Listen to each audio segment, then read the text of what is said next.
CH970 आशी के लिए ब्यूटीफुल सरप्राइज दांत पीस कर कहा।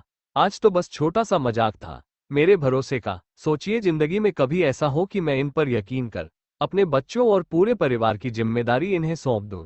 तब तो यह मजाक ही मजाक में मेरे यकीन का भी खून करेंगे। तो बताइए डैड, क्या मैं इस तरह के कातिलों को जिंदा छोड़ दूं? कहकर कृष ने एकदम से पास खड़े राका के भी गले को अपनी मुट्ठी में दबोच लिया था और अब दांत पीसते हुए उन्हें हवा में उठाने लगा। H king king. उन दोनों के मुंह से तड़प के साथ सिर्फ चंद शब्द ही निकले थे और अब उनकी जान शरीर का रास्ता भूल रही थी। उनकी आंखें पलटने लगी थी और पैर हवा में लहरा रहे थे। कृष के कानों तक उनकी जिंदगी की भीख भरी आवाज पहुंच रही थी, मगर उसका दिल अब सुनने को तैयार नहीं था। उनकी आंखों में ज्वाला फूट पड़ी थी, उसकी आंखें अब लाल थीं, सांसें गहरी और हाथ की मुट्ठी में मौजूद राका और लकी की गर्दन अब नीली होने लगी थी।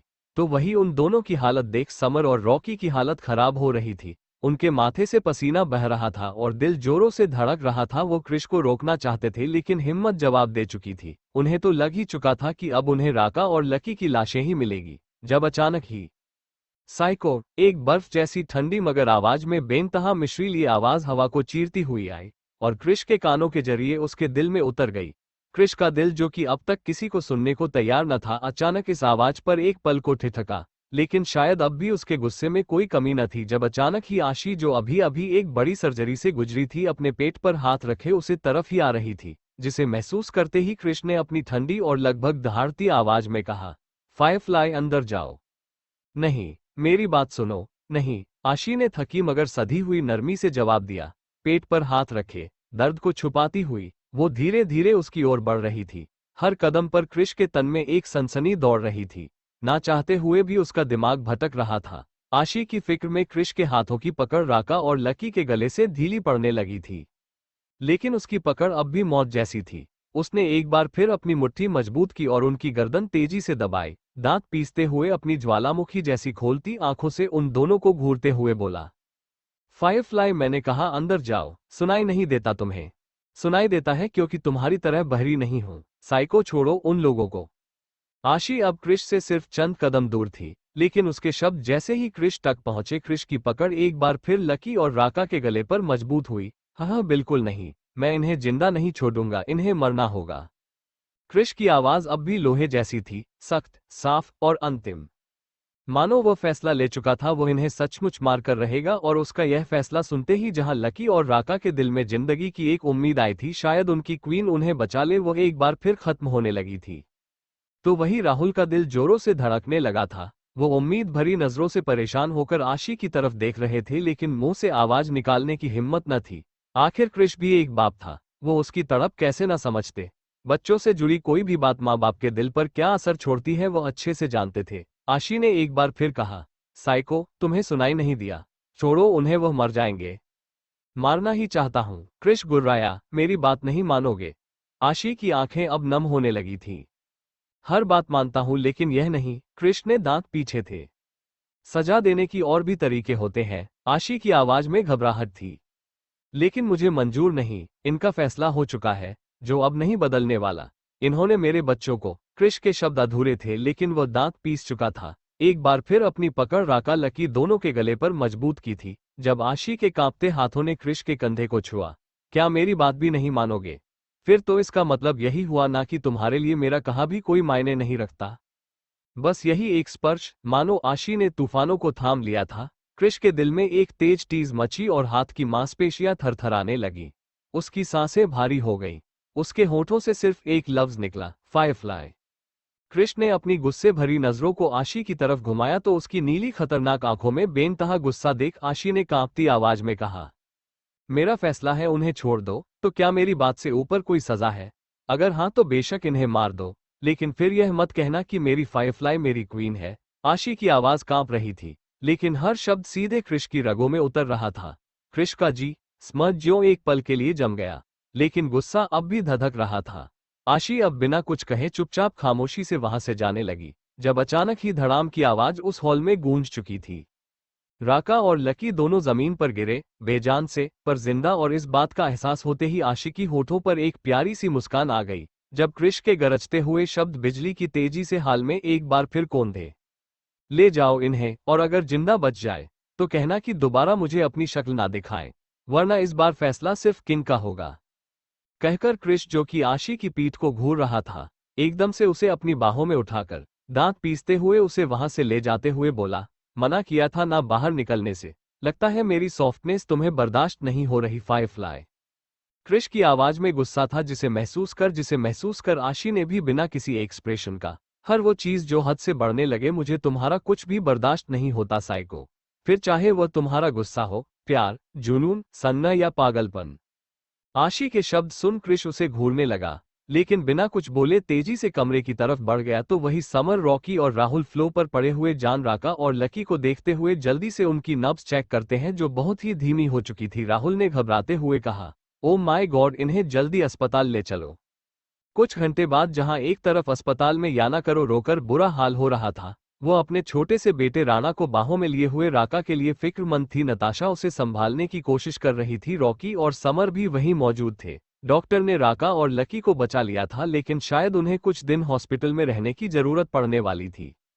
तो वहीं दूसरी तरफ आशी, जो कि अपने कमरे में मौजूद थी और क्रिश खामोशी से उसके जख्मों पर दवाई लगा रहा था। क्रिश का चेहरा अभी सख्त था, उस पर कोई एक्सप्रेशन नहीं थे, मानो वो अब तक अपना गुस्सा भूला नहीं था। तो वही आशी, जो न जाने उसे कब से नोटिस कर रही थी, मुंह बनाते हुए बोली, अब दिन भर मुझे अपना यही सड़ा हुआ चेहरा दिखाने का इरादा है?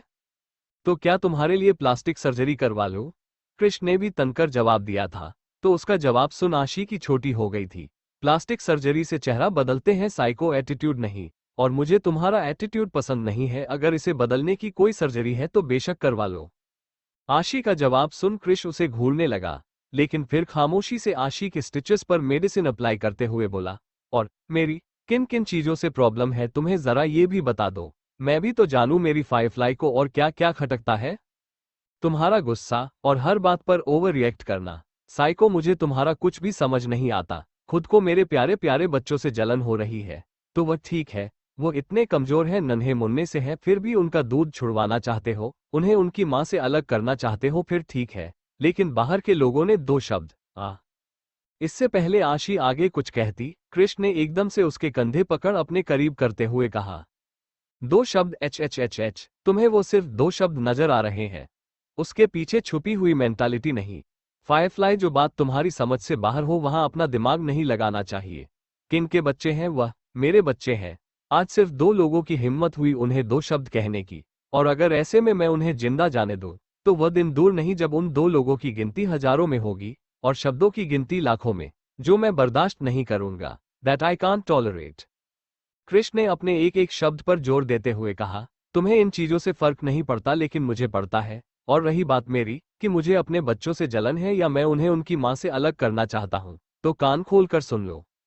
हाँ, मुझे उनसे जलन है, और हाँ, मैं उन्हें तुमसे दूर करना चाहता हूं, जिसका एक्सप्लेन मैं तुम्हें नहीं दूंगा, क्योंकि मुझे अफसोस है इस बात पर कि तुम्हें मेरा जलन नजर आता है, लेकिन उनके लिए मेरा प्यार और केयर नहीं। लेकिन अगर समझ सकती हो तो सिर्फ इतना समझ लो, मैं बाप हूं उनका, और उन तक पहुंचने वाली मैं हर उस चीज को खत्म कर दूंगा जो उन्हें नुकसान पहुंचाने का ख्याल भी अपने जहन में रखे, फिर चाहे वो किसी का दो कौड़ी का मजाक हो या उन तक पहुंचने वाली कोई भी हवा। पागल कहती हो ना मुझे? तो हाँ, मैं पागल हूं। क्रिश की आंखों में एक बार फिर वही जुनून था, जिसे देख आशी हैरान थी, और तभी अचानक की फोन कॉल रिंग होती है और क्रिश ने कॉल रिसीव किया। क्रिश ने रिसीवर रख आशिकी के कपड़ों को ठीक किया और एक झटके में अपनी जगह से उठा और दरवाजा खोला। जहां काजल और अंश खड़े थे, होठों पर बड़ी सी मुस्कान लिए, वो दोनों तो बिना परमिशन लिए ही तेजी से कमरे के अंदर घुसे, जो देख क्रिश की आंखें एक बार फिर ठंडी हुई, लेकिन उसने कुछ कहा नहीं। अंश और काजल तो जल्दी जल्दी बस सीधा बच्चों पर ही टूट पड़े। अंश ने तुरंत छोटी सी इश्की को अपनी गोद में ले लिया और काजल आरांश को अपनी बाहों में उठा लेती है। ओ माय बेबी, हमने आपको कितना मिस किया। भाई भाभी आप लोग यहाँ, लेकिन आप लोग तो कल वापस? आशी हैरान थी, और इससे पहले वो कोई सवाल करती, क्रिश एक झटके में उसे अपनी गोद में उठाते हुए बाहर की तरफ जाते हुए बोला, नीचे चलो, सब पता चल जाएगा। क्रिश और आशी के जाते ही अंश ने मुस्कुराकर क्रियांश को भी अपनी गोद में उठा लिया था और अपनी दोनों बाहों में उन दोनों छोटे छोटे बच्चों को संभाले अपनी पत्नी काजल के साथ बाहर आया। तो वही नीचे हॉल में अचानक अपने माँ और पापा को देखकर आशी को अपनी आंखों पर यकीन नहीं हुआ। माँ, पापा, आप लोग यहाँ, और यह सब सामान? आशी अपने माँ पापा के पीछे आ रहे कई सारे नौकरों को देख रही थी जो अपने हाथों में न जाने कितनी कीमती चीज लेकर एक दिशा की तरफ जा रहे थे। जब खुशी ने मुस्कुरा कर कहा, लगता है तुम्हें क्रिश अब तक बताया नहीं बेटा। क्रिश? खुशी ने सवालिया नजर से क्रिश की तरफ देखा तो क्रिश आशी को सोफे पर बिठाते हुए बोला, कहा था ना सरप्राइज है। सरप्राइज? आशी की आंख में अभी सवाल थे। उसने कंफ्यूजन से अपनी माँ और पापा की तरफ देखा। जब ईना और राहुल ने मुस्कुरा कर बताया, हम सरप्राइज, और वह ये कि अब से जिंदल फैमिली कुछ महीनों तक हमारे साथ रहेगी, ताकि अपने नाना नानी होने का हक वह भी पूरे हक के साथ ले सके। क्या माँ, ये बाबा और मॉम क्या कह रहे हैं? आशी की आवाज में हैरानी थी, लेकिन चेहरे पर बहुत बड़ी खुशी, जैसे वो खुद कोई यकीन दिलाने की कोशिश कर रही हो। जब खुशी ने मुस्कुरा उसके सर पर हाथ फेरते हुए कहा, हाँ बेटा ये सच है। वैसे तो मैं मानती हूँ कि शादी के बाद बेटियां पराई हो जाती है और माता पिता को अपनी बेटी के घर में रहना शोभा नहीं देता, लेकिन कृष ने जब इतनी रिक्वेस्ट की तो हम मना नहीं कर पाए। खुशी ने मुस्कुरा कर कृष की तरफ देखा था और अंश की गोद से क्रियांश को अपनी बाहों में लेने लगी क्योंकि वो दो बच्चे लेकर खड़ा था। लेकिन अक्षत, जो कि हमेशा की तरह एक बार फिर जलकूकड़े बनते हुए खुशी से पहले ही क्रियांश को अपनी बाहों में लेते हुए बोले, जान तुमसे कितनी बार कहा है, खबरदार दोबारा कहने की कोशिश मत कीजिएगा अक्षु, बस बहुत हो गया। इतने साल बर्दाश्त की है आपकी जलन, अपने बच्चों से भी, लेकिन अब बर्दाश्त नहीं करूंगी। मैं यहाँ अपने नाती और नतनी को खिलाने आई हूँ और जरूर खिलाऊंगी, देखती हूँ क्या करते हैं आप। इतना कहकर खुशी मुंह बनाते हुए छोटी सी इश्की को अपनी गोद में ले लेती है और बस अक्षत का चेहरा देखने लायक था। उनके चेहरे के एक्सप्रेशन देख हमेशा की तरह अंश अपनी हंसी कंट्रोल नहीं कर पाया और मुंह पर हाथ रखकर खिलखिलाकर हंसने लगा। अब आया ऊंट पहाड़ के नीचे। वो धीरे से बड़बड़ा आया था, लेकिन अक्षत, जो कि हर किसी के दिल की बात समझ सकते थे, अपने बेटे को घूरने लगे। तो वही अपनी माँ की बात सुनकर आशी ना समझी में कृष की तरफ देखने लगी। साइको, तुमने माँ पापा से रिक्वेस्ट की, लेकिन क्यों? उसने धीरे शब्दों में पूछा था, जब कृष प्यार से उसे अपनी गोद में बिठाकर मेहमानों के लिए सर्व किए गए जूस का एक गिलास उठाकर आशी के होठों के पास लगाता है और धीरे से उसके कानों में सरगोशी करते हुए बोला, दुनिया का अजीबोगरीब नियम क्या कहता है मैं नहीं जानता, और ना ही शादी के बाद बेटियों की जिंदगी में क्या बदलता है ये जाने नहीं मैं इंटरेस्ट रखता हूँ। मैं बस इतना जानता हूँ फायरफ्लाई, कि तुम्हारी हर चाहत पूरा करना हक है मेरा, और तुम्हारे होठों की मुस्कान मेरी जिम्मेदारी। नहीं देख सकता तुम्हारी आंखों में कोई भी आंसू या मायूसी। जब तक हमारी शादी नहीं हो जाती तुम्हारी और मेरी फैमिली एक साथ रहेगी, हमारी फैमिली बनकर। कृष के शब्द सुन आशी की होठों पर एक बड़ी सी मुस्कान आ गई, लेकिन अगले ही पल वो कुछ सोचकर मुंह बनाते हुए बोली, शादी नहीं हो जाती तब तक, और उसके बाद? वो अपने होठों का गोल पाउट बनाकर टिमटिमाती आंखों से कृष की तरफ देखने लगी, जिससे वो हमेशा की तरह बहुत ही ज्यादा क्यूट नजर आ रही थी। लेकिन उसकी हरकत पर कृष के होठों पर एक हल्की सी मुस्कान आ गई। एक लड़की का पेट कभी नहीं भरने वाला। CH 971 राका और लकी की सजा, माफी की गुजारिश। तुम्हारे होठों की मुस्कान मेरी जिम्मेदारी। नहीं देख सकता तुम्हारी आंखों में कोई भी आंसू या मायूसी। जब तक हमारी शादी नहीं हो जाती तुम्हारी और मेरी फैमिली एक साथ रहेगी, हमारी फैमिली बनकर। कृष के शब्द सुन आशी की होठों पर एक बड़ी सी मुस्कान आ गई, लेकिन अगले ही पल वो कुछ सोचकर मुंह बनाते हुए बोली, शादी नहीं हो जाती तब तक, और उसके बाद? वो अपने होठों का गोल पाउट बनाकर टिमटिमाती आंखों से कृष की तरफ देखने लगी, जिससे वो हमेशा की तरह बहुत ही ज्यादा क्यूट नजर आ रही थी। लेकिन उसकी हरकत पर कृष की आंखें छोटी हो गई और वो सर झटक कर रह गया। इस लड़की का पेट कभी नहीं भरने वाला। दूसरी तरफ अस्पताल के एक वार्ड में राका और लकी को होश आ चुका था। वो कुछ वीक फील कर रहे थे, लेकिन उनकी जान सुरक्षित देख रॉकी और समर एक ठंडी सांस लेते हैं। याना, जो कि अब तक रो रो कर हार चुकी थी, फाइनली अपने पति को ठीक देख उसके सीने से लिपट कर तड़पते हुए बोली, थैंक गॉड तुम ठीक हो राका। मैं बात नहीं सकती, मैं कितना डर गई थी। अगर तुम्हें कुछ हो जाता तो मैं। रिलैक्स याना, कुछ नहीं होगा मुझे, कहकर राका ने प्यार से उसके चेहरे को हाथों में थामा था और एक नजर अपने छोटे से 1.5 साल के बेटे राणा को देखा। जब याना ने रोते हुए कहा, अब हम यहाँ नहीं रहेंगे राका, हम यहाँ से बहुत दूर चले जाएंगे, जहाँ वो ड्रैगन किंग तो क्या उसकी परछाई भी नजर ना आए। अरे ये भी कोई बात होती है, इतने सालों की वफादारी का ये सिला मिला। ये तुम क्या कह रही हो याना, कहाँ जाएंगे हम? राका ने थोड़ा सख्ती से कहा। कहीं भी, लेकिन यहाँ नहीं रहेंगे, याना ने सिसकते हुए जवाब दिया था। जान है तो जहान है। शट अप, हम कहीं नहीं जाने वाले याना। राका ने एक बार फिर अपनी बात दोहराई थी जब अचानक समर ने कहा, तुम्हें जाना होगा राका, लकी, क्योंकि यही तुम्हारे किंग का फैसला है। क्या मतलब? इस बार हैरान होने की बड़ी लकी की थी, जो इसी वार्ड के दूसरे बेड पर था। तब रॉकी ने जवाब दिया, मतलब तुम्हारे किंग का फैसला है, तुम लोग दोबारा उन्हें अपनी शक्ल नहीं दिखाओगे। ये तुम लोगों के टिकट है, ये पासपोर्ट, और यह उन शेयर्स के पेपर्स जो अब तक तुम लोगों ने फ्यूचर के लिए उनके पास सेव करवाए थे। कुछ कमी हो तो बताना, हम चलते हैं, अपना ख्याल रखना। कहकर समर और रॉकी वहां से जाने लगे, जब अचानक उन्हें कुछ याद आया और उन्होंने पीछे मुड़ते हुए दोबारा कहा, और हाँ, जो कुछ हुआ उसके लिए मैं माफी मांगता हूँ। बेहतर होगा तुम अपने बीवी बच्चों के बारे में सोचो, तुम समझ रहे हो ना? इतना कहकर वो दोनों ठंडी आह भरकर वहां से चले गए, और उनकी बात सुनकर याना ने आंसू बेदर्दी से पोंछते हुए कहा, वो लोग इंसान नहीं जानवर है। क्या हाल बना दिया है तुम्हारा। याना, जुबान संभाल कर बात करो, वो किंग है मेरे। राका में वफादारी के साथ थोड़े गुस्से में कहा था, और एक झटके में बिस्तर से उतरने लगा, जो देख याना घबराते हुए बोली, राका कहाँ जा रहे हो तुम? तुम्हें रेस्ट की जरूरत। किंग के पास जा रहा हूं माफी के लिए, मैं उन्हें छोड़कर कहीं नहीं जाने वाला।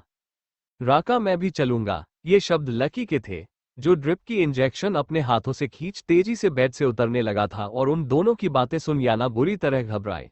वो उन लोगों को रोते हुए बोली, तुम लोगों का दिमाग खराब है, वह तुम्हें गोली मार देंगे, सुना नहीं तुमने उनका क्या फैसला था? राका, रुक जाओ प्लीज, कम से कम मेरे बारे में नहीं, हमारे बच्चे के बारे में। उसके बारे में ही सोच रहा हूं, इसलिए जाना जरूरी है। राका जल्दी जल्दी हॉस्पिटल गाउन निकालकर अपनी शर्ट पहनने लगा, जब याना ने रोते हुए कहा, लेकिन उन्हें तुम्हारी जरूरत नहीं है, तुम समझ क्यों नहीं रहे? अरे वो इंसान तुम्हें मार देगा, वो जानवर है, तुमने देखा ना, उसने जरा भी दया नहीं की थी तुम पर। शट अप, जो बात तुम्हारे समझ में ना आए वहां दिमाग लगाने की जरूरत नहीं है, और यहां बात जरूर की नहीं समझदारी की है। मैं जिस दुनिया से ताल्लुक रखता हूं ना याना, वहां किंग को मेरी नहीं बल्कि मुझे किंग की जरूरत है। तुम एक काम करो, मेरे फार्म हाउस जाओ और वहां मेरा इंतजार करो। लकी भी जल्दी अपनी शर्ट पहन अपनी गन लिए राका के पीछे निकलने लगा, जब याना ने रोते हुए कहा, जरूर, तुम जिस जरूर की बात कर रहे हो राका, वह जरूरत नहीं मौत है, और इंतजार राका, इस बात की क्या गारंटी है कि तुम वापस। इससे पहले वो अपनी बात पूरी करती, राका जो कि दरवाजे तक पहुंच चुका था कोल्ड वॉइस में बोला, तो फिर मेरी मौत का इंतजार करना, इतना तो कर सकती हो ना? राका, याना ने चिल्ला कर कहा, तो राका बिना उसकी तरफ देखे तेजी से वहां से निकल गया। तो वही याना है, पीछे से रोती रह गई थी। कुछ ही देर बाद लकी और राका न्यू डेविडसन विला के सामने थे, क्योंकि पुराने वाले को तो क्रिश ने बहुत पहले तबाह कर दिया था।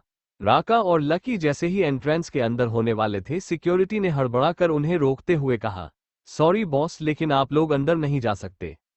व्हाट? दोनों हैरानी से बोले। तो सिक्योरिटी ने बताया, किंग का ऑर्डर है, लेकिन हमें उनसे मिलना है। दोनों ने एक साथ कहा, सॉरी पर हम कुछ नहीं कर सकते। कहकर सिक्योरिटी ने सर झुका लिया, और उसकी बात सुनकर लकी और राका ने एक दूसरे को देखा। वो समझ चुके थे सिक्योरिटी भी कुछ नहीं कर सकती थी। ठंड का मौसम था, कैलिफोर्निया में बर्फ की मोटी चादर पसरी हुई थी। बाहर बिना जैकेट या गर्म कपड़ों के एक पल भी रहना मौत को दावत देने के बराबर था। लेकिन राका और लकी, जिन्हें अपने किंग की माफी किसी भी कीमत पर चाहिए थी, उन दोनों ने कुछ सोचा और अगले ही पल तो वहीं दूसरी तरफ विला के अंदर मौजूद राहुल और ऐना का कमरा। आशी बच्चों के बेबी प्रोडक्ट्स में उलझी हुई मासूम सा चेहरा बनाते हुए उन्हें उलट पुलट कर इस तरह देख रही थी जैसे किसी बंदर को आईना दे दिया गया हो। माँ, ये पाउडर बच्चों को कैसे लगाएंगे? और ये तेल, ये हेयर ऑयल, ये बॉडी ऑयल, ये सब छोटे छोटे बच्चों के लिए? मैं तो अकेला सरसों का तेल लगाकर पूरे पटना में घूम आती थी। आशी की बातें खुशी मुस्कुराई, सब पता चल जाएगा बेटा, लाव मैं सिखाती हूँ। यह ऐसे ऐसे, ये इनके पैरों को इस तरह पकड़कर इस तरह मालिश करनी है, तुम ही ट्राई करो। खुशी ने अपनी बेटी को सिखाया तो आशी थोड़ा परेशान होते हुए, माँ ये तो रॉकेट साइंस लग रहा है, आप कितनी आसानी से कर रही हैं, लेकिन मुझे तो डर लग रहा है अगर इनके हाथ पैर गलती से इधर उधर हो गए तो। कहते हुए आशी थोड़ा घबरा रही थी जब खुशी ने मुंह बनाते हुए कहा, ऐसे कैसे हो जाएंगे? ये तुम्हारे दुश्मन थोड़े ना है जो इसे लड़ाई लड़नी है, तुम्हें हल्के हाथों से करोगी तो हो जाएगा। देखो ये पैर पकड़ो। खुशी ने अपनी बेटी आशी के हाथ में एक बच्चे का पैर पकड़ाया तो आशी के हाथ कांपने लगे। माँ, इसके हाथ पैर तो बहुत छोटे छोटे और मुलायम है। नहीं बाबा, मुझसे नहीं होने वाला। कि तभी ऐना एक सर्वेंट के साथ दूध की कुछ बोतल स्नैक्स और जूस लेकर अंदर आए, क्योंकि आशी का दूध बच्चों के लिए सफिशिएंट नहीं हो पा रहा था। मुस्कुराते हुए बोली, तुम इसकी चिंता मत करो आशी, तुम्हें ये सब अकेले हैंडल नहीं करना पड़ेगा। मैंने राहुल से बात की है, कल कुछ नैनीज के इंटरव्यू है, इसके बाद ये सब वही देख लेंगे। फिलहाल तुम ये जूस और मिल्क लो, और लाओ बच्चे मुझे दो, मैं फिट करवा देती हूँ। ऐना ने आगे बढ़ एक बच्चे क्रियांश को अपनी बाहों में लिया और उसके होठों के पास दूध की बोतल लगाने ही लगी थी, जब आशी ने हड़बड़ा कर उसके होठों पर हाथ रखते हुए कहा, मॉम यह आप क्या कर रही हैं? बच्चों को ऊपर का दूध? लेकिन डॉक्टर ने तो बताया था बच्चों के लिए माँ का दूध ही बेस्ट है, तो फिर ये सब? आशी की बात सुन खुशी ने मुस्कुरा कर बताया, आशी तुम्हारी बात सही है बेटा, लेकिन जरा तुम भी देखो बच्चे 7 दिन के हो चुके हैं, लेकिन इनका पेट ठीक से भर नहीं रहा, हर वक्त रोते रहते हैं और ऊपर से तुम्हारी हेल्थ वह भी ठीक नहीं है। छोटे बच्चों को हर 2 घंटे में भूख लगती है, एक माँ का शरीर एक बार में 1 या 2 बच्चों के खाने की पूर्ति कर सकता है, लेकिन 3 बच्चों के लिए यह मुश्किल हो जाएगा। और तुम चिंता मत करो, ये डॉक्टर का ही सजेशन है, तुम्हें फिलहाल इसकी पर ज्यादा ध्यान देना होगा। क्रियांश और आयांश को हम संभाल लेंगे। अपनी माँ की बात सुन आशी ने एक ठंडी सांस ली। ठीक है माँ, आप कह रही हैं तो, बट मॉम नैनी की क्या जरूरत है? मैं अब धीरे धीरे ठीक होने लगी हूँ, तो बच्चे संभाल लूंगी। आप उन्हें मना कर दीजिए, क्योंकि मैं नहीं चाहती मेरे बच्चे नौकरों के हाथों पले। आशी की आंखों में बच्चों के लिए ममता थी, उसने तुरंत अपनी बेटी इश्की को अपनी बाहों में लेकर सीने से लगाया और दूध पिलाने लगी, तो उसकी बात पर ऐना दूसरे बच्चे को बोतल से दूध पिलाते हुए बोली, आशी, मैं तुम्हारी सिचुएशन समझ रही हूँ, लेकिन ये जरूरी है बेटा। जरा ध्यान से देखो, 3 बच्चे हैं, तुम उन्हें अकेले मैनेज नहीं कर सकती, ऊपर से तुम्हारी पढ़ाई और करियर भी तो है। क्रिश भी हर वक्त घर पर नहीं रहता, उसके अपने भी काम है। मैं और राहुल अपने बिजनेस में बिजी रहते हैं। रॉकी और नताशा का भी अपना करियर है, पर्सनल लाइफ है। माही भी एक माँ है, लेकिन देखो वह खुद समझदारी से काम ले रही है। और वैसे भी नौकरों में क्या बुराई है? वो समझदार होती हैं, एक्सपीरियंस होती है, उनके साथ बच्चों को हैंडल करना और भी आसान हो जाता है। अब मुझे ही देख लो, मैंने खुद के बच्चे भी ऐसे ही पाले हैं, इसीलिए तो आज इतना बड़ा अंपार है हमारा। वरना जिस तरह तुम्हारे बाबा राहुल अचानक हमें छोड़कर चले गए थे, अगर आज मैं अपने पैरों पर खड़ी नहीं होती तो हमारी लाइफ क्या होती तुम सोच भी नहीं सकती। मुझे तो लगता है दुनिया में हर औरत को अपने पैरों पर खड़ा होना चाहिए। अब अपनी मॉम को ही देख लो, उनका अपना बिजनेस है, तो फिर तुम्हारे करियर में बच्चों की परवरिश अड़चन क्यों बने? यह इमोशनल होने का नहीं, समझदार होने का वक्त है। अड़चन समझदार? मॉम, क्या पैरों पर खड़ा होने का मतलब ये है कि एक माँ अपनी जिम्मेदारियां छोड़ दे? मॉम, मैं हर वक्त स्टडी तो नहीं करूंगी ना, बस थोड़ी देर की बात है, उस वक्त आप लोग हैं, माँ है बाकी के सर्वेंट। इससे पहले आशी आगे कुछ कहती, खुशी ने भी उसकी बात का समर्थन किया। हाँ ऐना, आशी सही कह रही है, बच्चे अभी बहुत छोटे हैं, उन्हें अपनी माँ की जरूरत है, और रही बात नैनी की तो वो तो बाद में भी। डोंट बी फूल खुशी, बाद में कुछ नहीं होता, तुम खुद एक माँ हो, अच्छे से जानती हो। बच्चे अभी बहुत छोटे हैं, यही सही वक्त है, वरना अगर उन्होंने बाहों को पहचानना शुरू कर दिया तो उन्हें एडजस्ट करना हमारे लिए ही नहीं उनके लिए भी मुश्किल होगा। और वैसे भी पहले मैंने भी सोचा था कि इन सब के लिए वक्त है, लेकिन कल राका और लकी के साथ जो हुआ उसके बाद क्रिश का गुस्सा, नहीं, मैं किसी और की लाइफ के साथ खतरा नहीं ले सकती, तो बेहतर है बच्चों को हैंडल करने के लिए कोई एक्सपीरियंस पसंद हो, जो इस चीज को लेकर इरिटेट ना हो। हाई क्लास फैमिली में ये सब नॉर्मल है। और वैसे भी बच्चे हर वक्त नैनी के पास थोड़ी ना रहने वाले हैं, बस उनके पर्सनल केयर के लिए। और सच कहूं तो बच्चों को अभी से नैनी की आदत हो जाएगी तो ज्यादा अच्छा होगा, वरना बाद में आशी को बहुत प्रॉब्लम होने वाली है। क्रिश के साथ उसके पर्सनल टाइम, कॉलेज की स्टडीज और उसका करियर, हर चीज इफेक्ट होने लगेगा। तुम लोगों को शायद मेरी बात गलत लग रही होगी, पर मैं भी बच्चों की दादी हूँ, उनसे प्यार करती हूँ, इसीलिए ये कह रही हूँ। ऐना की बातें सुन आशी और खुशी एक दूसरे का मुंह देखने लगी थी, क्योंकि कुछ जगह उनके पॉइंट्स बिल्कुल सही थे। आशी ने इतने कम उम्र में एक साथ 3 बच्चों को जन्म दिया है। एक बच्चे को संभालना फिर भी एडजस्ट बाल है, लेकिन 3 बच्चों को इकट्ठे संभालना शायद सेंसिबल ना हो। वो दोनों खामोश हो चुकी थी कि तभी अचानक ही कमरे का दरवाजा खुला और राहुल परेशानी से कमरे के अंदर आए। आशी, बेटा तुम यहाँ हो, क्रिश कहाँ है? साइको बाबा, वो कुछ देर के लिए बाहर गया है किसी डील के सिलसिले में। क्या बात है, सब ठीक तो है ना? आप कुछ परेशान लग रहे हैं। कुछ भी ठीक नहीं है बेटा, वह राका और लकी, राहुल ने उन्हें कुछ बताया जिसे सुन आशी, ऐना और खुशी ने एक साथ कहा, क्या बाबा, मैं देखती हूँ। आशी अपनी जगह से उठी और वहां से जाने को हुई जब ऐना ने उसे रोकते हुए कहा, आशी नहीं, तुम मत जाओ, अगर क्रिश को पता चला तुम इतनी ठंड में बाहर निकली हो तो वो बहुत गुस्सा होगा। तुम बच्चों के पास रहो, हम देखते हैं। चलो राहुल। ऐना वहां से जा चुकी थी। आशी परेशान थी तो खुशी उसे शांत करते हुए बोली, परेशान मत बेटा, सब ठीक हो जाएगा। कैसे ठीक होगा माँ? साइको, वो कभी भी कुछ भी करता है, और ऊपर से उसका गुस्सा। बेटा, वह कितना भी गुस्सा हो पर तुमसे बहुत प्यार करता है, ये याद रखना। और जहां प्यार होता है वहां डर नहीं होता। आप अपने पापा को ही देख लो। जब मैं उनके जैसा इंसान संभाल सकती हूं तो क्रिश फिर भी बहुत समझदार है। क्या माँ? समझदार और साइको? पहले मुझे भी यही लगता था, लेकिन अब एच खैर माँ दीजिए, मैं बच्चों को सुला दूं। आशी अपने आप में परेशान थी, तो वहीं दूसरी तरफ डेविडसन विला के बाहर CH-972 याना क्यों मारना चाहती है अपने बच्चे को? ऐना वहां से जा चुकी थी। आशी परेशान थी तो खुशी उसे शांत करते हुए बोली, परेशान मत बेटा, सब ठीक हो जाएगा। कैसे ठीक होगा माँ? साइको, वो कभी भी कुछ भी करता है, और ऊपर से उसका गुस्सा। बेटा, वह कितना भी गुस्सा हो पर तुमसे बहुत प्यार करता है, ये याद रखना। और जहां प्यार होता है वहां डर नहीं होता। आप अपने पापा को ही देख लो। जब मैं उनके जैसा इंसान संभाल सकती हूं तो क्रिश फिर भी बहुत समझदार है। क्या माँ? समझदार और साइको? पहले मुझे भी यही लगता था, लेकिन अब एच खैर माँ दीजिए, मैं बच्चों को सुला दूं। आशी अपने आप में परेशान थी, तो वहीं दूसरी तरफ डेविडसन विला के बाहर भयंकर बर्फबारी, आसमान से गिर रही स्नोफॉल, हवा में बर्फ की सिहरन। राहुल, ईना, समर और रॉकी हद बढ़ाते हुए बाहर आए, जहां दो जी स्मर, राका और लकी प्रायश्चित की आग में जलते माफी की उम्मीद में घुटनों के बल बैठे थे। ना टोपी, ना जैकेट, ना मफलर, बस आंखों में एक गुजारिश थी और आत्मा में पिघलती वफादारी। अस्पताल से अभी अभी छूटने के कारण कमजोरी और थकान चेहरे पर साफ नजर आ रही थी। गले पर पड़े नीले निशान अब तक मुकम्मल थे। कड़ाके की ठंड के कारण बदन कांप रहा था, लेकिन हिम्मत नहीं टूटी थी, और कांपते होठों से बस एक ही शब्द निकल रहा था, किंग, हम शर्मिंदा है, हमें माफ कीजिए, हमें माफ कीजिए। राका, लकी, ये क्या कर रहे हो तुम दोनों? उठो यहां से, ऐना ने झिड़कते हुए कहा। सुनाई नहीं दे रहा तुम्हें? खड़े हो जाओ, और ये बेवकूफी बंद करो, कुछ हासिल नहीं होने वाला। राहुल ने गरजते हुए कहा। हम नहीं जाएंगे जब तक किंग माफ नहीं करेंगे, हम यहीं रहेंगे। राका की आवाज कांप रही थी, लेकिन जिद में आग थी। तो समर ने चिल्लाकर कहा, तुम दोनों पागल हो चुके हो क्या? अरे हालत देखो अपनी। कोई पत्थर के सामने सर फोड़ता है क्या?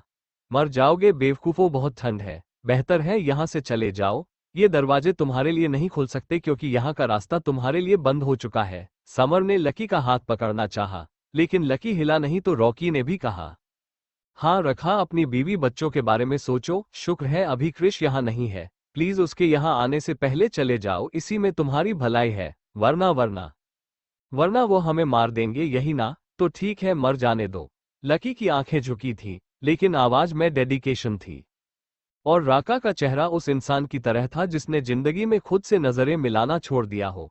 कम से कम जीते जी गद्दारी के बोझ से तो बच जाएंगे। दोनों के शब्द सुन राहुल की आवाज भारी हो गई। अरे तुम लोग होश में हो क्या? बकवास कर रहे हो? अरे जान से भी कीमती कुछ होता है क्या? राका, लकी मेरी बात। इससे पहले वो आगे कुछ कहते हैं, राका ने कहा, नमक होता है, जान से कीमती भरोसा होता है।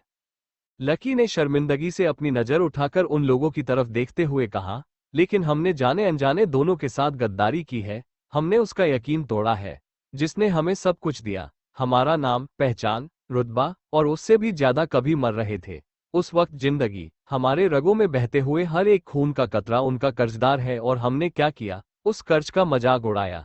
सच ही तो कहते हैं किंग, हम जीने के लायक नहीं है। आप लोग हमारी जिंदगी की फिक्र मत करें, क्योंकि अगर यह मिटना ही है तो या तो किंग के लिए मिटेगा या फिर उनके हाथों से। राका की आवाज बुझे हुए अंगारों की तरह थी, धीमी लेकिन जलती हुई। आप लोग अंदर जाएं, हमारी फिक्री छोड़ें। कहकर दोनों ने एक बार फिर अपनी नजर झुका ली। समर और रॉकी की आंखें भीग गई थीं, तो वही ऐना और राहुल भी परेशान हो गए। उन्होंने तुरंत अपना फोन निकाल क्रिश को डायल किया, तो वहीं दूसरी तरफ क्रिश, जो कि किसी खास माफिया मीटिंग में था, टेबल पर रखा हुआ उसका फोन बार बार वाइब्रेट कर रहा था, जिसे उसने अपनी तिरछी नजरों से तो देखा, लेकिन उठाने की जहमत नहीं उठाए। रात लगभग 9 बजे क्रिश अपने काम से वापस आ चुका था। उसकी लग्जरियस गाड़ी और गाड़ियों का लंबा काफिला विला के अंदर इंटर करने लगी। सबसे आगे ब्लैक ड्रैगन की गाड़ी, और उसी में बैठा था किंग क्रिश।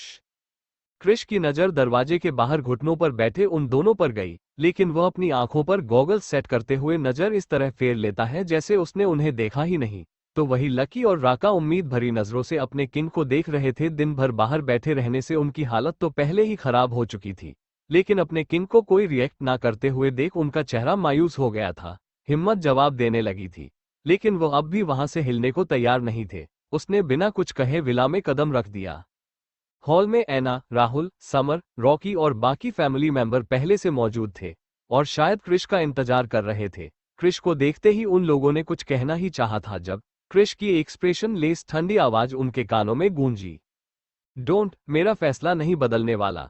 लेकिन क्रिश, वे सच में, ऐना कुछ कहना चाहती थी, पर वह बिना किसी पर ध्यान दिए एक आंधी की तरह वहां से गुजर गया और अब सभी लोग फिक्र से एक दूसरे का चेहरा देख रहे थे। राहुल, चिंता मत करो, आशी है ना, मुझे पूरा यकीन है वो कोई ना कोई रास्ता निकाल लेगी।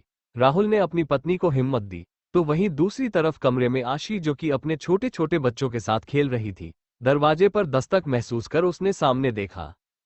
साइको, तुम आ गए। वो मुस्कुरा कर अपनी जगह से उठी तो क्रिश के चेहरे की एक्सप्रेशन जो अब तक ठंडे थे थोड़े सॉफ्ट हुए। वो अपने हाथों से घड़ी और बाकी एक्सेसरीज टेबल पर रखते हुए बोला, तुम अब तक जगी हो? खाना खाया? तुम्हारी मेडिसिन? स्नैक्स के साथ मेडिसिन ले ली है। सोचा खाना तुम्हारे साथ खाऊंगी। तुम फ्रेश हो जाओ, मैं खाना मंगवाती हूँ। क्रिश चुपचाप बाथरूम में फ्रेश होने चला गया। कुछ देर बाद वापस आया तो आशी उसके लिए खाना अरेंज करके बैठी थी, चेहरे पर बड़ी सी मुस्कान और मासूमियत। क्रिश खाने की तरफ एक नजर घुमाते हुए आशी की तरफ देखता है और अपनी एक आईब्रो उठाकर सोफे पर बैठते हुए बोला, क्या बात है, आज मेरी पसंद का खाना? कुछ स्पेशल है क्या? क्या चाहिए? क्रिश के सवाल सुन आशी मासूम सा चेहरा बनाकर चुपचाप उसकी गोद में जाकर बैठ गई और गले में बाहें लपेटे हुए प्यार से उसके गालों पर किस करके बोली, क्यों, मुझे कुछ चाहिए होगा तभी तुम्हारे लिए कुछ स्पेशल करूंगी क्या? बहुत दिन हो गए हैं हमने साथ में अच्छा वक्त नहीं गुजारा, बस इसीलिए। आओ आज मैं तुम्हें अपने हाथों से खिलाती हूँ। कहकर आशी क्रिश तो अपने हाथों से खाना खिलाने लगी तो क्रिश उसे शक भरी निगाहों से देखते हुए बोला, ऐसी बात है, तुम्हारी हरकतें देखकर लगता तो नहीं है कि मेरी इतनी आओ भगत बिना किसी मतलब के हो रही है। मैंने सुना है इंडिया में बकरे को हलाल करने से पहले इस तरह से ही इज्जत दी जाती है। क्रिश आशी पर तौंट मार रहा था तो आशी जो उसके लिए खाने की वाइट उसके मुंह के पास ले गई, आंखें छोटी कर घूरते हुए बोली, साइको। ये देख क्रिश के होठों पर एक तिरछी मुस्कान आई, मजाक कर रहा था। क्रिश ने अपना मुंह खोला और खाना खाया। अब वो आशी को अपने हाथों से खिला रहा था तो वही आशी जो कि कुछ परेशान थी और सही मौके का इंतजार कर रही थी। क्रिश भी कहीं ना कहीं उसके एक्सप्रेशन और हरकतें नोटिस कर चुका था और वह क्या बात करने वाली है ये भी, लेकिन फिलहाल उसने कुछ नहीं कहा। थोड़ी ही देर में दोनों का खाना कंप्लीट हो चुका था और क्रिश उसे अपनी गोद में उठाकर बेड पर ले आया। अब वह खाने की प्लेट अरेंज कर ट्रॉली में रख उसे बाहर रख देता है और जैसे ही बेड पर आने लगा आशी ने थोड़ा हिचकिचाकर, साइको, मैं थक गया हूँ फायरफ्लाई, सुबह बात करते हैं, फिलहाल सो जाओ, वरना बच्चे शुरू हो गए तो सोना इम्पॉसिबल है। इतना कहकर उसने एक नज़र बच्चों की तरफ देखा और उन सभी के ब्लैंकेट को पालने में एडजस्ट कर एक एक कर माथे पर किस किया और अब लाइट बंद कर आशी के बगल में आकर लेट गया। वो धीरे से अपना एक हाथ फैला देता है जो आशी के लिए उसके सीने से लिपटने का इशारा था। आशी अब कुछ नहीं कह पाई थी क्योंकि वो फिलहाल किसी से बहस करके सब कुछ बिगाड़ना नहीं चाहती थी। वो चुपचाप आगे बढ़ उसके सीने पर सर रख लेती है तो क्रिश उसके होठों को हल्के से स्मूच कर गुड नाइट कहकर आंखें बंद कर सोने लगा। लेकिन आशी की आंखों से नींद गायब थी। उसे बाहर राका और लकी की चिंता हो रही थी क्योंकि रात के पहर बर्फ का तूफान और भी तेज हो गया था और मौसम का टेम्परेचर 15 डिग्री सेल्सियस तक चला गया था। दूसरी तरफ याना, जो दिन भर राका के लौटने का इंतजार कर रही थी, अब और नहीं सह सकी। वो बहुत ज्यादा डरी हुई थी, उसका तो रो रो कर बुरा हाल हो रहा था। राका जब नहीं आया, फाइनली वह अपने बेटे राना के साथ डेविडसन विला पहुंच चुकी थी और अपने पति को इतनी भयंकर ठंड में घुटनों के बल जमीन पर बैठे हुए देख उसकी जान हलक में आ गई थी। राका, उसका पति अब नीला पड़ चुका था, होठों से खून, नाक से बहता लाल पानी, शरीर ठंडा, हिलता तक नहीं। लकी तो न जाने कब बेहोश हो चुका था, जिसका कारण शायद हाइपोथर्मिया था, शरीर का टेम्परेचर हद से ज्यादा गिरना। राका, प्लीज चलो यहां से, मैं तुम्हारे आगे हाथ जोड़ती हूँ, मेरे लिए ना सही अपने बेटे के लिए प्लीज मेरे साथ चलो। उन दोनों की बिगड़ी हालत देख याना तड़प कर रोने लगी और उन दोनों को वहां से उठने के लिए रिक्वेस्ट करने लगी, लेकिन वो दोनों थे कि अपनी जान देने को उतारू थे, लेकिन पीछे हटने को नहीं। याना की हालत खराब हो गई। राका प्लीज जिद मत करो, प्लीज चलो राका।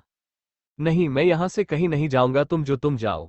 राका की सांस उखड़ रही थी, होंठ सूख चुके थे। याना के लाख समझाने के बावजूद जब राका नहीं माना, याना जल्दी से अपना मोबाइल फोन निकाल आशी को कॉल करती है। लेकिन आशी का फोन नॉट रीचेबल आ रहा था। बार बार ट्राई करने के बाद भी जब याना को कोई रास्ता नजर नहीं आया, उसने अपने दिल को पत्थर किया और अपने छोटे से बेटे राना, जो कि गाड़ी में मौजूद था, लेकर राका और लकी के साथ ही घुटनों के बल बैठ गई। याना की इस हरकत को देख रहा था, जिसकी आंखें अब बंद हो रही थी। शायद वो मौत की कगार पर पहुंच चुका था। बड़ी मुश्किल से अपनी लड़खड़ाती आवाज में बोला, याना नहीं तुम। लेकिन इससे पहले वो अपने शब्द पूरे करता अचानक ही बेहोश हो गया था। और ये देखकर याना जोर जोर से रोने लगी, लेकिन अब वह भी अपनी जिद पर आ चुकी थी। आज या तो वह अपने पति को यहाँ से जिंदा लेकर जाएगी या फिर उसके साथ ही मर जाएगी।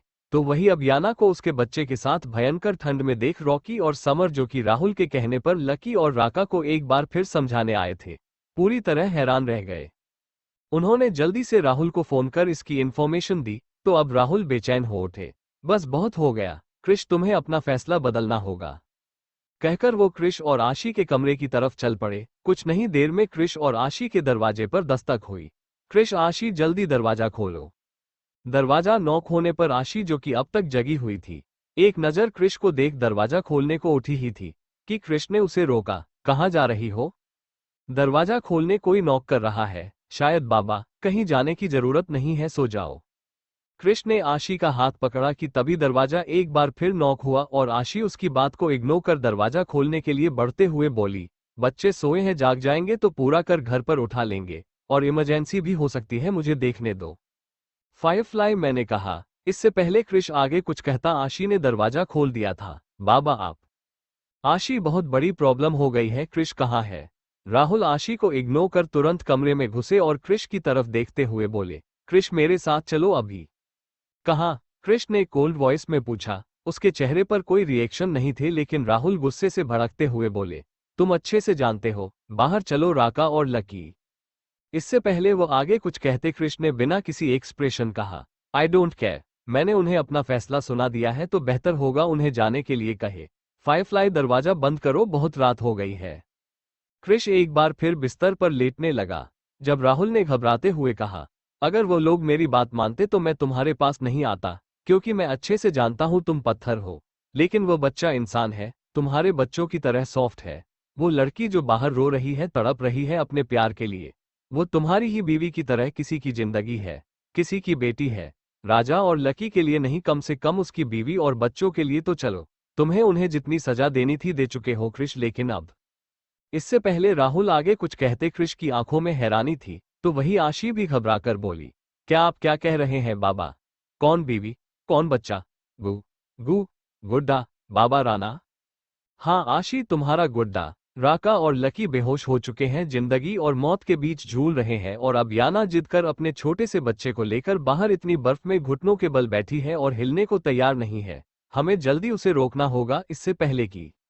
राहुल अपनी बात पूरी भी नहीं कर पाए थे, तो आशी हड़बड़ा कर उनका हाथ पकड़ते हुए बोली, तो बाबा आप यहाँ क्यों हैं, चलिए उन्हें रोकिए।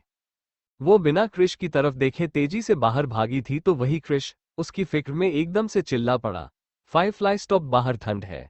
फायरफ्लाई आराम से, तुम्हारी सर्जरी। आ फा य फ्ला ई। वो अपने बाल नोच एकदम से चिल्ला पड़ा था और एक झटके में बिस्तर से खड़े होकर बाहर की तरफ भागा। तो वही खुशी और काजल, जो कि पर्सनली क्रिश को समझने आ रही थी। कॉरिडोर में ही मिला। क्रिश उनकी तरफ बिना देखे चिल्लाते हुए बोला, बच्चों का ख्याल रखिए। फायरफ्लाई, मैं तुम्हें छोड़ूंगा नहीं। वो बुलेट की रफ्तार से बाहर भागा था, तो वही आशी, जो कि राहुल के साथ हॉल से निकल चौखट पर कदम रखते ही वाली थी। क्रिश ने एकदम से उसका हाथ पकड़ झटके से अपने करीब खींचा। साइको, छोड़ो मुझे, जाने दो। Shut up, just shut up, दिमाग खराब हो गया है तुम्हारा। बाहर इतनी ठंड है, बर्फ गिर रही है, अभी अभी सर्जरी से निकली हो, 3 बच्चों को जन्म दिया है, और इस तरह कॉटन जैसे कपड़े पहनकर बाहर निकल रही हो। मरने का इरादा है क्या? अंदर चलो। क्रिश ने उसका हाथ मजबूती से पकड़ा था, और तभी CH 973। क्रिश क्यों बैठा है घुटनों पर? गलती का एहसास? कॉरिडोर में ही मिला। क्रिश उनकी तरफ बिना देखे चिल्लाते हुए बोला, बच्चों का ख्याल रखिए। फायरफ्लाई, मैं तुम्हें छोड़ूंगा नहीं।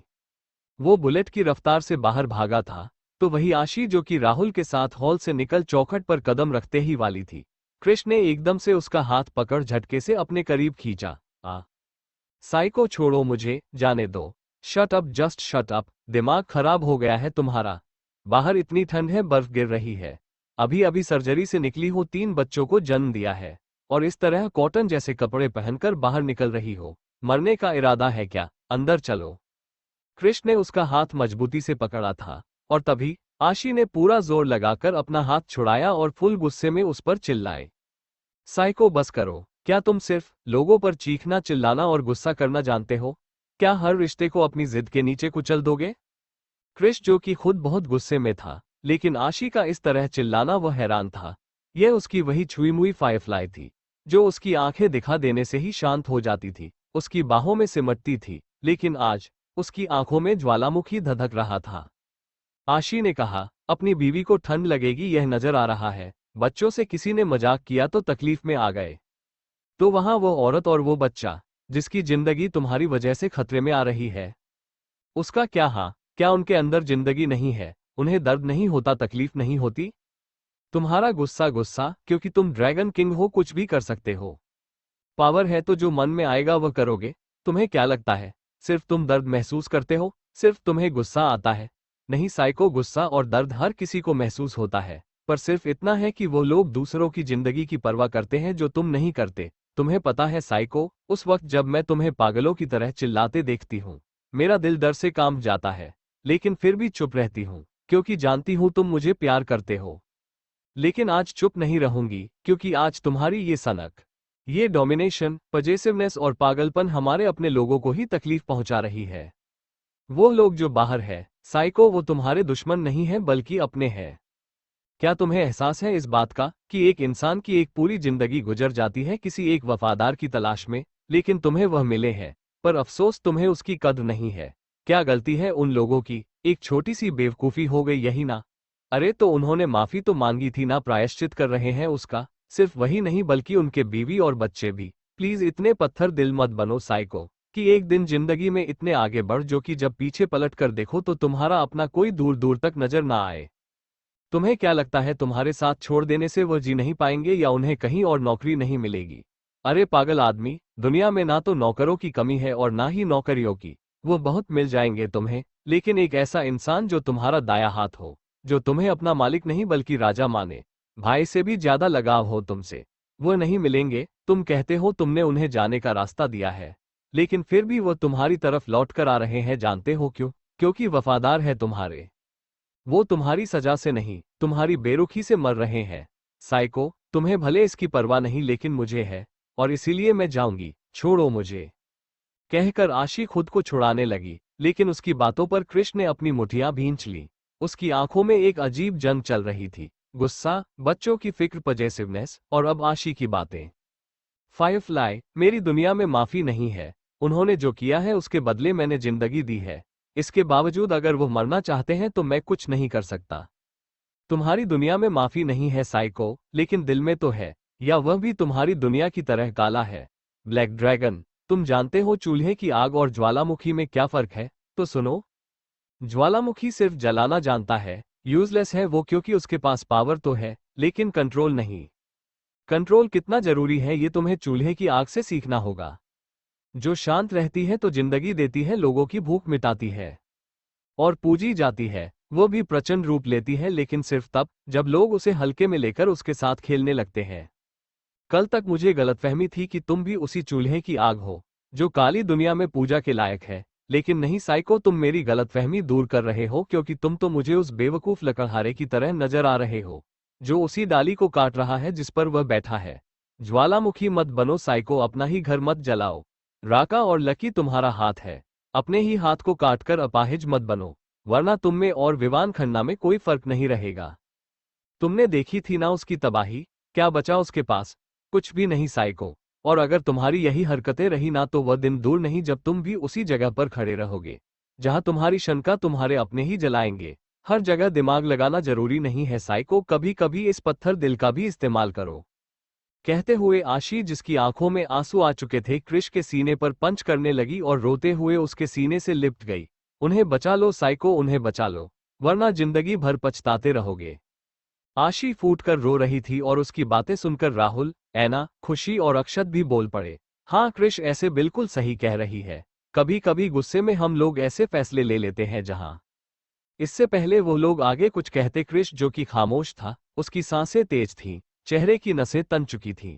आशी को खड़ा कर तेजी से बाहर भागा।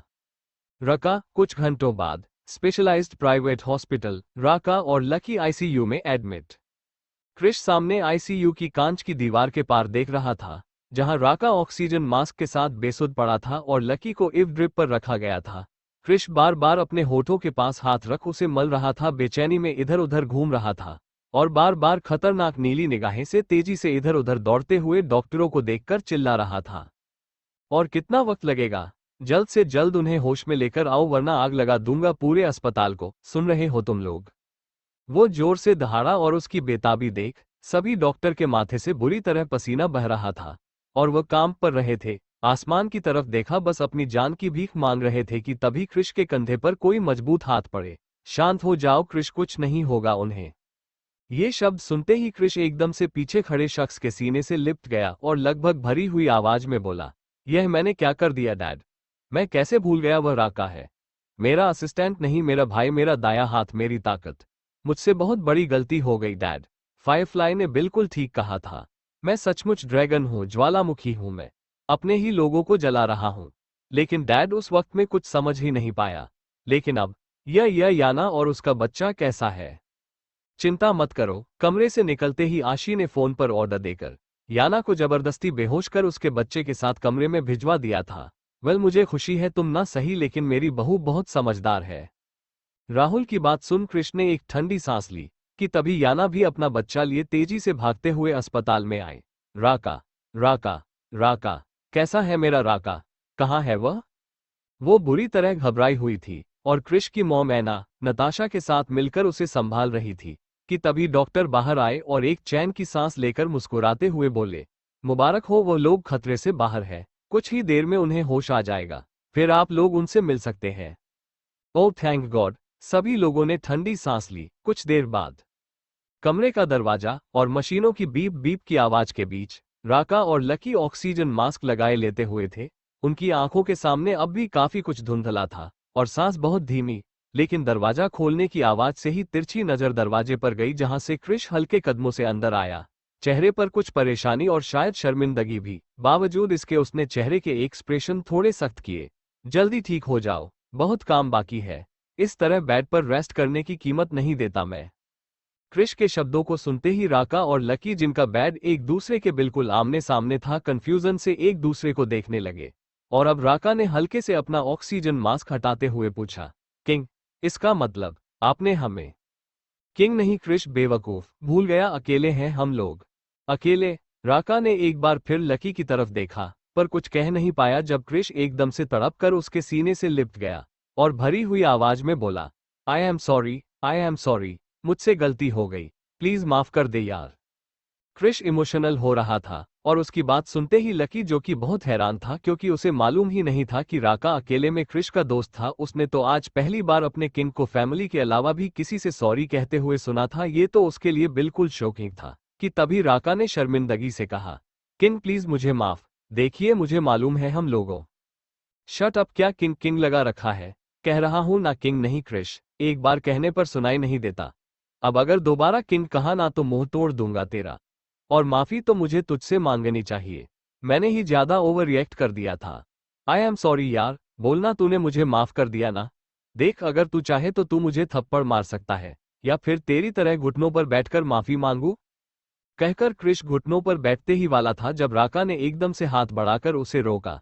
क्रिश ऐसा कहकर शर्मिंदा मत कर, अरे तू हमारा किंग है और दोस्त भी, वो तो मेरी ही गलती थी जो। इससे पहले राका आगे कुछ कहता क्रिश ने दुखी होकर कहा, नहीं यार प्लीज ऐसा मत बोल, मुझे तुझसे कोई शिकायत नहीं है, बल्कि मैं तो। क्रिश सचमुच घुटनों के बल बैठ गया और कान पकड़कर राका से माफी मांगते हुए बोला, फायरफ्लाई कहती है जब गलती करो तो माफी जरूर मांगनी चाहिए। सच्चे दिल से माफी मांग रहा हूं यार। क्रिश की यह हरकत देखते ही जहां एक तरफ राका के होठों पर एक बड़ी सी मुस्कान आ गई तो वहीं लकी बेचारे को तो हार्ट अटैक ही आ रहा था। उसके दिल के सपोर्ट के लिए लगे हुए जितने भी मेडिकल इंस्ट्रूमेंट थे अचानक ही उन सभी से तेज तेज आवाज निकालने लगी और हार्ट बीट 250 के ऊपर जाने लगी थी, जिसकी आवाज कमरे में शोर मचाते ही राका और क्रिश का ध्यान उसकी तरफ गया। लकी की आंखों में हैरानी देख क्रिश एकदम से अपनी जगह से उठा और तुरंत उसके पास जाकर परेशानी से मशीनों को देखते हुए बोला, अरे बेवकूफ, इतना शौक होने की जरूरत नहीं है। माना कि पत्थर दिल हूं पर मैं भी इंसान हूं। अब अपनी इन आंखों को छोटी करो वरना बाहर निकाल लूंगा, और हार्ट बीट नॉर्मल करो वरना फेल हो जाएगा इडियट।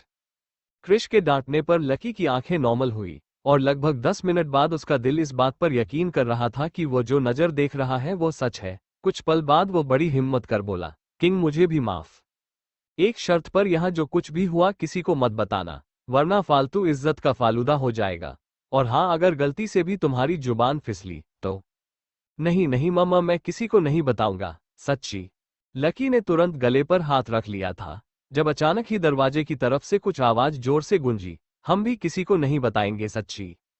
और यह शब्द सुनते ही राका, लकी और क्रिश की सांस गले में अटक गई। उन्होंने झटके से पलटकर पीछे की तरफ देखा जहां पूरा का पूरा डेविडसन खानदान, राहुल, एना, रॉकी, नताशा, समर, माही, आशी और राका की पत्नी याना खड़ी थी, जो सभी अपने मुंह पर हाथ रखकर हल्के हल्के हंस रहे थे। उन सभी को देखकर तो आज सिर्फ जाकर और लकी ही नहीं बल्कि क्रिश के चेहरे के रंग भी देखने लायक थे।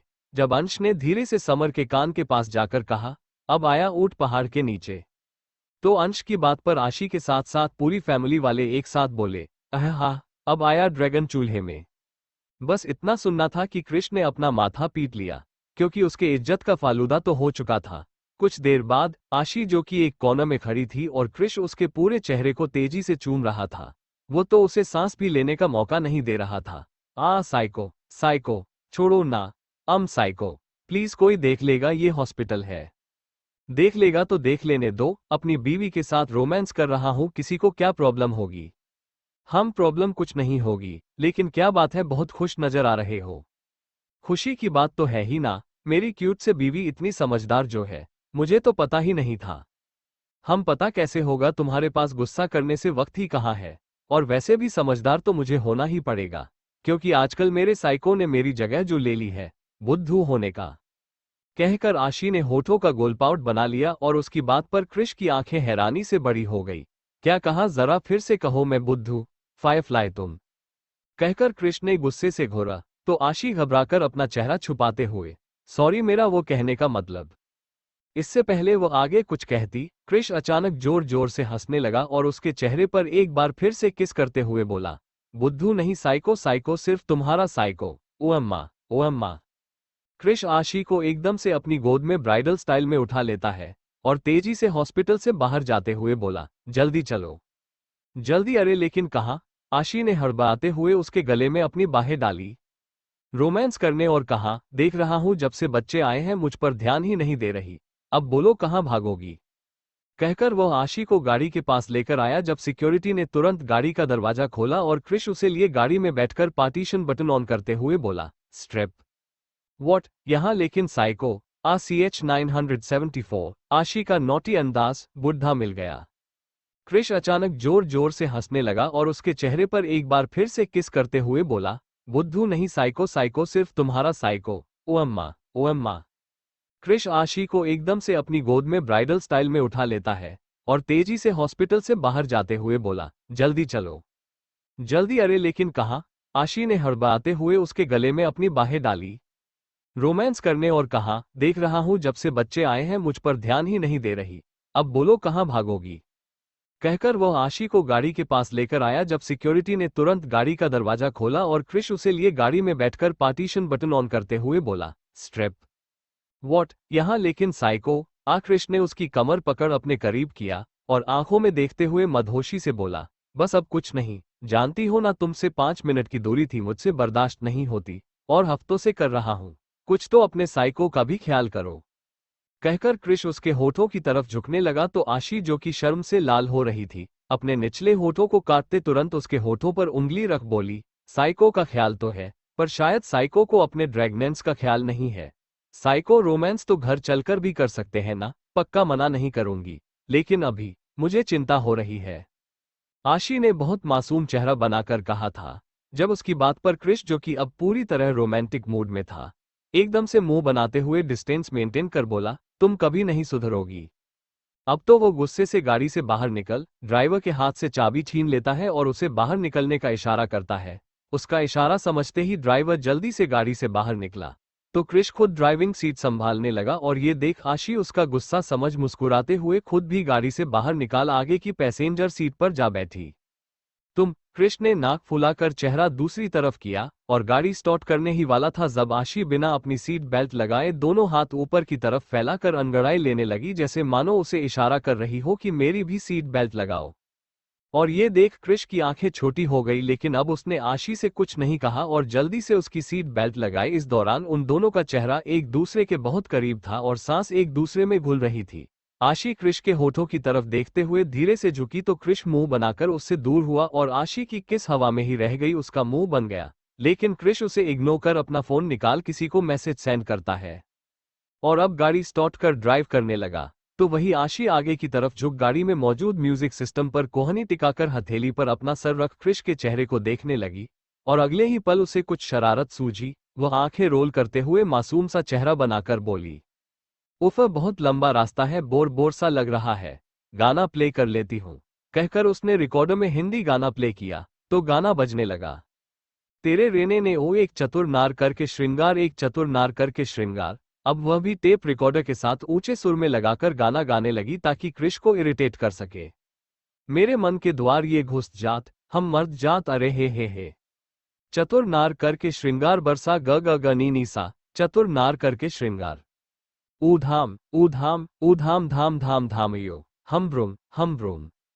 क्रिश, जो कि उसके लाउड म्यूजिक को काफी अजीबोगरीब तरीके से सुनकर परेशान हो रहा था, एकदम से मुंह बनाकर चिल्लाया, ओ शट अप, ये क्या बकवास गाना लगा रखा है, यह कोई गाना है, बंद करो इसे। वह गाना बंद करने ही वाला था जब आशी ने मासूम सा चेहरा बनाकर मीठी सी आवाज में कहा, अरे गुस्सा क्यों हो रहे हो, पसंद नहीं आया तो चेंज कर देता हूं। कहकर उसने गाना चेंज किया। अब ठीक है। मेरे सामने वाली खिड़की में एक चांद का टुकड़ा रहता है, अफसोस ये है कि वो हमसे कुछ उखड़ा उखड़ा रहता है। इस गाने को सुनते ही क्रिश ने एक बार फिर आशी को घूरा, क्योंकि वो समझ रहा था यह उसके ऊपर तन था। तो आशी मुंह बनाकर आंखें रोल करते हुए एक बार फिर बटन दबाती है। मैं तो रास्ते से जा रही थी, मैं तो आइसक्रीम खा रही थी, मैं तो नैना लड़ा रही थी, तुझको मिर्ची लगी तो मैं क्या करूं। इस गाने पर तो आशी एंजॉय करते हुए टेप रिकॉर्डर पर ही तबला बजाने लगी थी और क्रिश को शरारत से आंखें मार रही थी। तो क्रिश को इंडिया में अपने गोलगप्पे वाली घटना याद आ गई, तो वह एकदम से मुंह बनाकर एक बार फिर आशी को घूरता है। तो आशी जल्दी से मुस्कुराते हुए गाना चेंज करती है, तौबा तेरा जलवा, तौबा तेरा प्यार, तेरा इमोशनल अत्याचार। क्रिश के हाथों की पकड़ स्टीयरिंग पर कस गई तो आशी मजे लेते हुए दोबारा गाना चेंज करती है, ओ मेरी जान, ओ मेरी जान, मुझे तू मजनू बनाकर कहाँ जल्दी कहाँ चल दी, प्यार की पुंगी बजाकर। वो गाना दोबारा चेंज करती है, क्या प्यार किया कमबख्त इश्क, मुझे मारा गया कमबख्त इश्क, मैं तो हार गया कमबख्त इश्क, हाय रब्बा ये क्या हो गया। इस गाने पर तो क्रिश दांत पीसते हुए, क्या तुम इनडायरेक्ट यह मुझे सुना रही हो फायरफ्लाई? क्या मैं नहीं साइको, ऐसा कुछ नहीं है, रुको मैं अभी गाना चेंज करती हूँ। वो शरारत से अपनी जीभ दबाकर दोबारा गाना चेंज करती है। जोर का झटका, हाय जोरों से लगा, हाँ लगा, शादी बन गई उम्र कैद की सजा, हाँ सजा। ये है उदासी जान की प्यासी, शादी से अच्छा तुम ले लो फांसी। लाखों दुखों की होती है ये वजह, हाँ वजह जोर का झटका। इस गाने को सुनते ही क्रिश का पारा तो हाई होने लगा था। उसने स्टीयरिंग को इतनी जोर से पकड़ा जैसे मानो वो टूटने ही वाला था और अगले ही पल गाना अपने आप ही चेंज हो गया। आशी, जो कि हैरानी से क्रिश के हाथों को देख रही थी, अगले ही पल उसके कान खड़े हो गए जब म्यूजिक सिस्टम पर यह गाना प्ले हुआ, तेरी एन जवानी, तेरी बैन जवानी नहीं चाहिए मुझको, तेरी सेकंड हैंड जवानी। तेरी एन जवानी, ओह तेरी बैन जवानी नहीं चाहिए मुझको, तेरी सेकंड हैंड जवानी। ये गाना सुनते ही आशी के हाथ कांपने लगे थे, तो वही क्रिश अपनी खा जाने वाली निगाहों से आशी को घूर रहा था। अब तो उसका ड्राइविंग करने पर बिल्कुल भी कंसंट्रेट नहीं था और ये देखते ही आशी जल्दी से हड़बड़ाकर पसीना पोंछते हुए, रुको रुको रुको मम्मा, मैं अभी बदल, अरे चेंज हो जाए यार। वो जल्दी जल्दी बहुत सारे बटन दबाने लगी। जब अचानक की गाना चेंज हुआ, मैं क्या करूं राम, मुझे बुढ़ा मिल गया, मैं क्या करूं राम, मुझे बुढ़ा मिल गया। और बस ये गाना बजना था कि आशी की सांस अटक कर गले में आ गई थी और आंखें फेल कर बाहर आ गई थी, क्योंकि अब तो क्रिश ने एक झटके में गाड़ी को ब्रेक लगाए और आशी के मुंह से जोरदार चीख निकली। नहीं नहीं, मैंने सॉरी सॉरी, मैंने नहीं बदला था, ये तो अपने आप। वो खींचकर टेप रिकॉर्डर को एक घुसा मारती है ताकि बंद हो जाए, लेकिन अगले ही पल उस पर गाना चलने लगा। हौले हौले धीरे धीरे आना मेरी बाहों में, आ जाना प्यासी प्यासी, मर जाऊंगी ऐसे, मुझे ऐसे तड़पाना। और यह गाना सुनते ही क्रिश के चेहरे पर, जो कि अब तक गुस्से और जलन के एक्सप्रेशन थे, अचानक की डेविल एक्सप्रेशन में बदल गए। और तभी वो गाने की अगली लिरिक्स खुद ही दोहराता है। ना कर जरा भी फिक्र, मिला मिला नजर से नजर, आजा तुझे हेवन दिखाऊंगा। कहकर वह हवा की तेजी से गाड़ी को ऑटो पायलट मोड पर कर ब्लाइंड विंडो ऑन करता है और तुरंत सेट को बैड स्टाइल में कन्वर्ट करता है। इसके साथ ही वह आशी को डेविल स्टाइल में देखते हुए एक झटके में अपनी जैकेट निकाल पिछली सीट पर फेंका, जो देखते ही आशी को तो चक्कर ही आने लगे थे। वो अपनी होने वाली बुरी हालत के लिए पूरी तरह तैयार थी और अगले ही पल रोने जैसा चेहरा बनाकर माथा पीटते हुए बोली, लाउडली क्राइंग, हाय I don't know what to do, I don't know what to do. तौबा, आगे क्या करूं? दोनों कान पकड़ तौबा करते हुए, आई don't know how, I don't know what, I don't know why. तौबा, आगे क्या करूं? आशी ने अपनी कब्र खुद ही खोज ली थी, यह बात तो उसे पता थी।